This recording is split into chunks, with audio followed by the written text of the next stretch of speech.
এটা আমাদের নতুন প্রজেক্ট। আমরা এইটা মিরপুরে করতেছি। ছোট্ট একটা প্রজেক্ট করা হয়েছে, সুন্দর।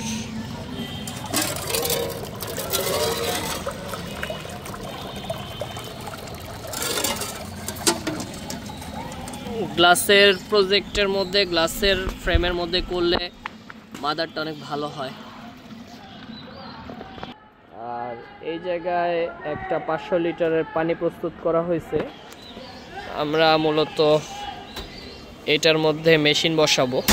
এটা আমাদের পুরনো প্রজেক্টই, মাদার প্রায় 2 বছর পরে ফল্ট করছে, তো নতুনভাবে এই প্রজেক্টটা আবার রান করতেছি। এই ট্যাঙ্কিতে পানি প্রস্তুত করা হয়েছে, এই যে পলি দিয়ে ঢেকে দেওয়া হয়েছে।